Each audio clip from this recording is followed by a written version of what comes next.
All right, we're going to talk about herbs. Herbs or herbs? Herbs. Herbs or weeds, right? There's a lot of weeds out there that people are um, carelessly mistaking for weeds, but they're actually herbs, and they're beautiful and they're wonderful, and they provide so much um, nutrition, actually. And for the pollinators, right? There's a big loss of bees this year, including my hives and then across the country.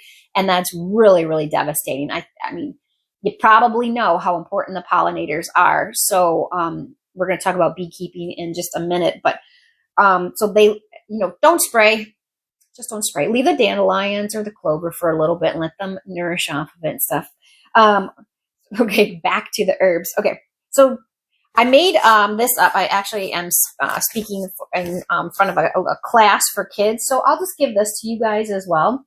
It just kind of covers about dandelion, lavender, and plantain, kind of just learning all about how to forage, where to forage, and when to forage. Of course, when you're foraging, you absolutely must make sure that you are correctly identifying what you are foraging. Like, take a class, or usually classes are really good. Find somebody very knowledgeable. Absolutely get books. I'll put links to some of my favorite books below.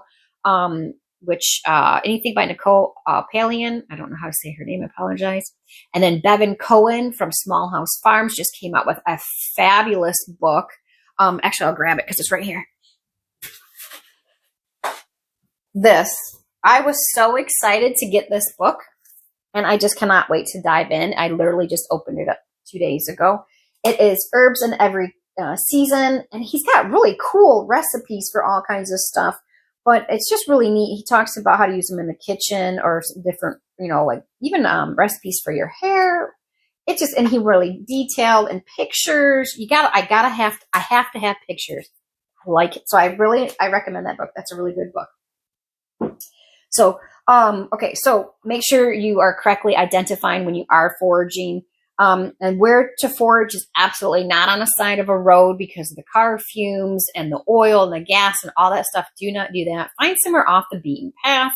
Do not forage where somebody is spraying, even if it's in your yard. And if you live in a suburb and that guy is spraying that make your lawn greener crap, you're just going to have to go out into nature and find some really safe spots because you do not want to have any of those chemicals, right? That's the point of I think you probably get in the homestead, you're trying to stay away from a lot of the bad stuff, right? The pesticides and everything. And then when to forage is typically in the morning after the dew has dried off, but that hot sun hasn't got on it and stuff like that. Because sometimes with some of the herbs, their properties kind of go up to the plant, and then when that sun or the flower, when that sun hits it, they kind of withdraw back down. So you kind of want to get when it's maximum up in that flower or the petal or whatever that particular thing that you're harvesting where the best thing is. But don't get hung up on sometimes like that. Just go and do it and try it at first, and then you'll be amazed at it. And make sure you don't harvest, if you're foraging, don't harvest everything. Leave some of that there so it can kind of keep regrowing, right? Don't take it all. I know people go crazy in Michigan about morel mushrooms, right? But you got to leave some of them because they open up and they leave spores, and then there'll be more the next year. So don't forage everything that you see. All right, so then we talked kind of like about dandelions. You can eat all of that.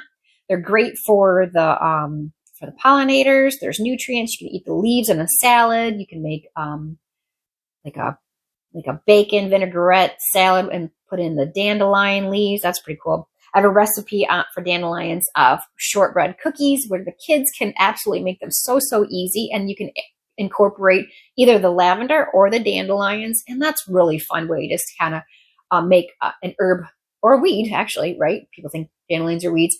Really fun. So that's cool.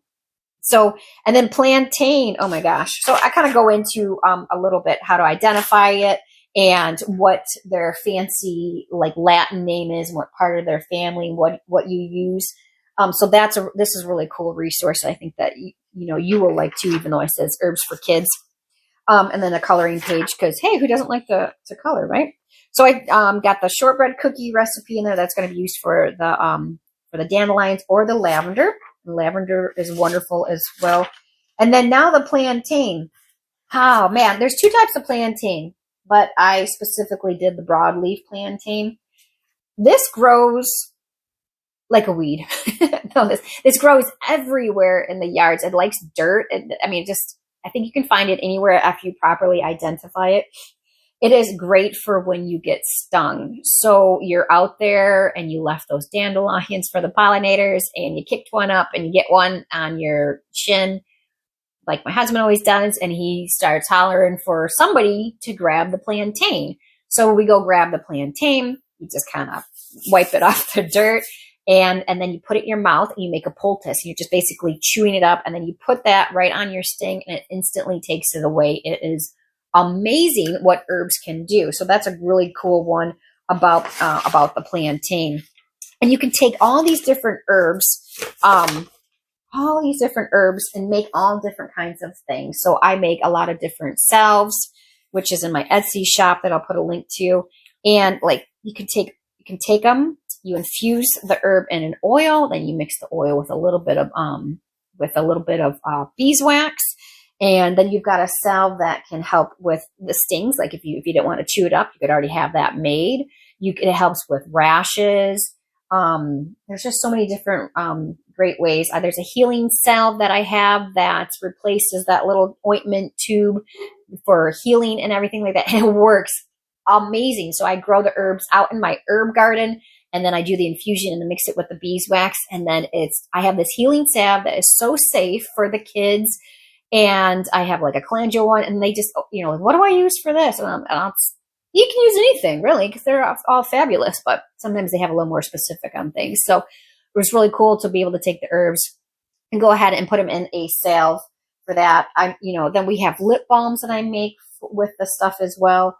And some of my favorite things are ways to tincture these up. I just use the folk method and all kinds of tincturing ways. So you just harvest the herbs and you mix it with, cut them up, and then you put, I use organic vodka, and you let it steep, not like steep as in not like heated up steep, but just hang out for like 6 to 8 weeks or longer. It can go as long as you want. Strain it, and you have a tincture. And they are so good for, every herb has so many different powerful things that they can accomplish and do. You just have to try to focus on the little bits of okay, so they have a whole lot. So you just kind of go, okay, what's the one or two things that I know that they're going to do? These are both great for immune system and just really gentle. And so I like to use herbs and tinctures and stuff like that. And I'll put the link for this little booklet here. I've got a herbal workshop coming up in June as well. That should be really exciting. And there's lots of resources on the resource page for you as well to dive into that. Just pick one. Here's my suggestion. Pick one easily grown herb, a lemon balm or a mint, lavender. No, so let's do a lemon balm or a mint. Make it super easy on yourself so you don't get overwhelmed. Those are pretty safe. I'm not a doctor or physician. I'm not giving advice. But those, I would start with those and then learn about those and then go ahead and create some of the things that I was talking about. And or you can just harvest it for tea. It makes great tea too. Just mix it together and make a delicious, nutritious, healthy, so beneficial tea. And there's just this again, God has made these things awesome. And a lot of herbs, they're perennials, right? They come back and they come back, and you can't kill them. You can't pull them out. They just keep coming, especially like a mint or a lemon balm. They're so overabundant, but I think that's what God designed it. He knew we were going to need this kind of medicine, and that's what this is. It's a medicine and an herb and a weed and a plant, and it's fabulous. So, so check out, keep going with the herbs, pick one, go from there.